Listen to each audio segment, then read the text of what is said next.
Hey guys, welcome back to the Vegas Top Dogs YouTube channel update. NFL Championship weekend. We're ready to rock and roll here. I'm Tony K. We got Sniper West. We're going to break down both games for you. We have a couple selections and a player's prop. We'll jump right in just 1 minute. Be sure to give us a like, subscribe, and thumbs up to the videos here, guys. Like, subscribe, thumbs up. We have a special video next week. You do not want to miss it, and you'll be notified because we're going to have 4 or 5 handicappers come on, break down the Super Bowl, and give their picks. It's our special edition Super Bowl video, which will be out next Wednesday or Thursday. So be on the lookout for that. Unfortunately, my NFL selections did go 0-2 last weekend. Both teams combined for 10 turnovers. So just an ugly weekend for me there, Wes. Yeah, happens to the best of us, man. To be honest with you, I have been on a lot of these playoff unders thinking it was the sharp play, and the over has been the sharp play really in a lot of these games. These games have been flying over the total, which is disappointing for me, but it happens. But yeah, conference championship weekend. By the way, these games are at different times. It's at noon and 3. Well, it's at 3 Eastern and then 6:30 Eastern. These two games, so you get little time for some breakfast and some Bloody Marys before the game start. That's if you're on the West Coast. I guess if you're on the East Coast like yourself, you have to wait a little while longer for the game. So I guess there's a pro and a con to living on both coasts. Absolutely. Hey, perfect time to build up your bankroll for the Sunday NFL action. We have NBA, college basketball, hockey, all available. VegasTopDogs.com. So check out the premium plays, free picks, and subscriptions. VegasTopDogs.com. We have some red hot handicappers firing their picks out each and every night. Wes, why don't you start us out with the early kickoff on Sunday between Patriots and the Broncos? Yeah, so talking about the East Coast and West Coast thing, so obviously, both these games are on the West Coast relatively. Denver obviously is the first game. But so, it'll obviously still be sunny there at Mile High. But, a lot of odds makers, they think that Bo Nix is actually 3.5 to 4 points better than Jarrett Stidham. Meaning that if Bo Nix actually played in this game, this would not be 4.5. It might be a pick'em, right? Or maybe, a half point, or maybe the Patriots favored by 1 point. But I really like the over. I know I've been on the unders in a lot of these games, as I mentioned, but I mean, here's the deal, Tony. The Patriots, they had no problem whatsoever moving the ball versus the Houston Texans, right? And the Houston Texans arguably have one of the best defenses in the league. So do the Broncos. The Broncos have a fantastic defense. And I get that the Patriots, they play nobody. They've had the easiest strength of schedule since 1999. That was the Los Angeles Rams in 1999, who coincidentally went on to win the Super Bowl. But they keep moving the ball. This offense just can't be stopped, to be honest with you. There was a lot of turnovers last week, so that can happen here as well. You can turn the ball over on either side of the field and get some points that way. Sean Payton, he's not going to change the game plan with Stidham. A lot of guys in that locker room like Jarrett Stidham. They're going to rally around Jarrett Stidham. I think he has a good game. I'm not saying he's better than Bo Nix, and obviously he cannot scramble like Bo Nix. He doesn't have the legs. But I don't think that matters, man. I think he's going to sit in the pocket, and I think he's going to have a good game here, and he's going to move the ball. I think Denver moves the ball. And I think the Patriots move the ball too, man. They scored 28 points per game, 372 yards per game, 6.4 yards per play, which is number 1 in the NFL. And like I said, they had no problem dicing up the Texans last week. So I think there's a lot of points here. In the over 42.5, by the way, this opened at 40.5, and sharp money has pushed this up to 42.5. So the sharps are all over, the over, no pun intended. I agree with the move. I wish I would have gone on earlier and got a better line, but I still think it goes over 42.5. Give me the over here in Denver between the Patriots and the Broncos. All right, good stuff. Good stuff. I'm staying away from the total, but I like the home underdog here. A lot of people are going to question, hey, you're going with Jarrett Stidham. He's a backup quarterback, hasn't played in years, but he's been with this system for 3 years, so he knows the system. Sean Payton said he loves him. He definitely wanted him on the staff when he went to Denver, and they signed him. He's a quality backup quarterback. He just, hasn't played. He hasn't been needed, but he's going to get a week of extra practice, and he still, practices with the second team. But he's going to get a weekend. It's not like, he's thrown in the game when Nick's got hurt. So he has a week to prepare. Right. He's a solid quarterback. Sean Payton's an excellent coach. I think he'll have him ready. I think you'll see a lot of screens, a lot of dump offs, out of the backfield to get him comfortable. And Denver's a good team. Their defense is very good. They led the NFL with 68 sacks on the season, so their defense is good. They're great at stopping the run. Home dogs in the playoffs. Did you see that stat of 4 or more, or a perfect 9-0 the last 50 years? Yeah. So we have that.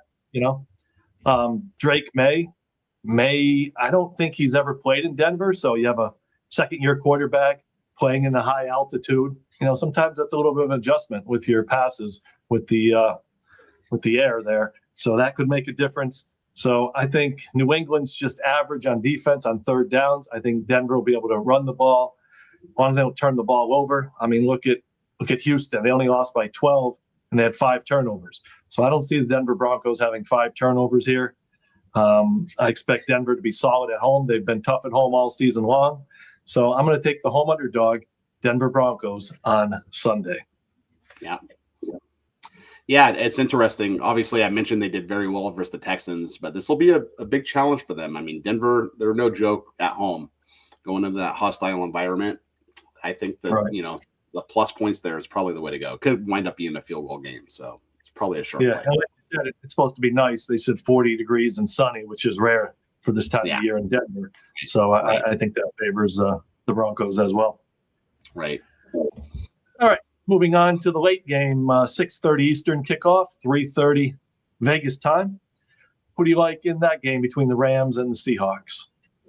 Well, Seattle's been a machine. It's so funny, Tony, because, a lot of people are on Seattle. They love Seattle. But, some of the sharps I talk to still like the Rams. A lot of people are split on this game. The public too. The public split on the game too. But Seattle's been a machine. They, especially defensively, they're number 1 in the NFL in points per game. I mean, we talk about the Denver defense and the Texans defense, but the Seattle defense, they're actually number 1 in points per game. They only allow 16.6 points per game. It's like the old Legion of Boom, right? But they're going to face the highest scoring team in the NFL, LA. They score 30 points per game, so something's got to give here. Obviously, these two teams, they split that 2 head-to-heads this year. The first contest ended 21-19. The Rams won. And then if you remember the Amazon Prime game, Thursday night football, the Rams imploded. They were rolling in that game. They wound up losing 38-37 in overtime on a 2-point conversion. But here's the deal. The Rams could and should maybe have won both those games, right? But the thing about the Rams, Tony, it's a lot of travel, man. They went to Carolina. They went to the East Coast of Carolina. They barely got past them.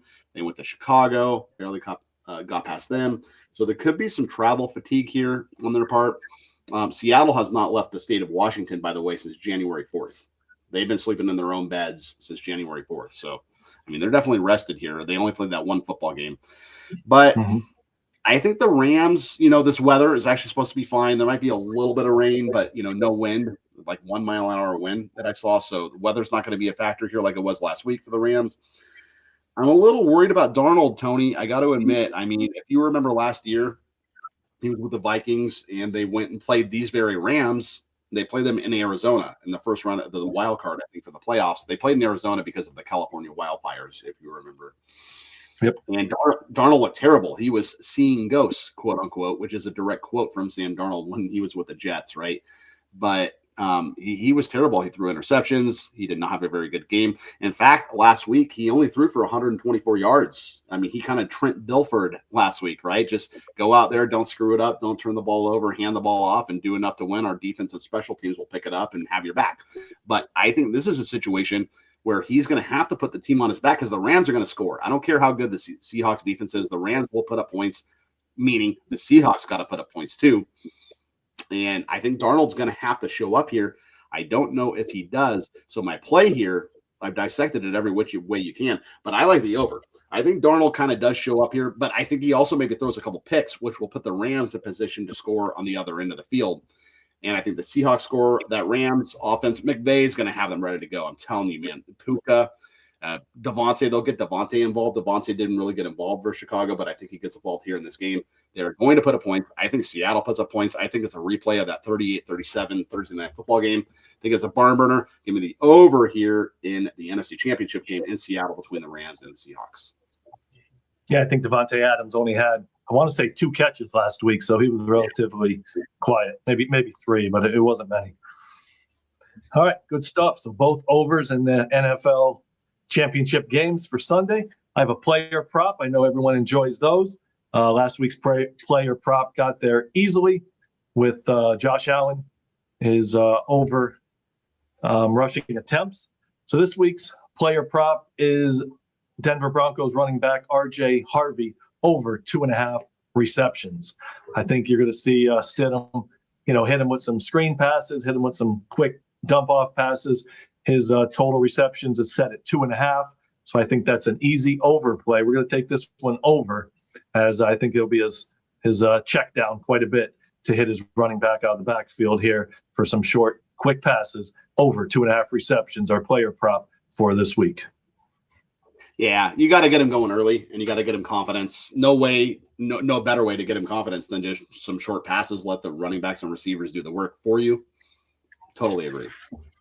Yeah, I'm actually shocked that the Texans didn't, try more screen passes or short dump offs last week. Their offense just looked terrible the entire game. Yeah. But there you go. You have 3 picks, 2 totals, 1 side, 1 player prop. Be sure to visit VegasTopDogs.com. Get some extra money with all the college basketball on Saturday. We have NBA all week long, NHL hockey. Build that bankroll for the championship games on Sunday. And be sure to check back next week for our big Super Bowl video with several expert handicappers that'll be on our YouTube channel. Wes, thanks for coming on again. Don't forget, Tony, we got UFC 324. That's on Saturday, first big event of the new year. We have Patty the Batty fighting Justin Gaethje. Really stacked card. We got O'Malley fighting. We got Derek Lewis fighting. It's going to be a really good card. You can go find all my UFC selections at VegasTopDogs.com. Looking forward to another very profitable UFC season. By the way, you don't have to spend 70, 80, 90 bucks on pay-per-view for UFC anymore. All you have to do is have Paramount Plus, which most people do because they love their Landman and their Tulsa King, as do I. And you can get all the UFC, and you can get all the UFC fights for it's included in your Paramount Plus package now. So you spend $15 a month, you get your Paramount Plus, you get all the shows, and you get UFC as well.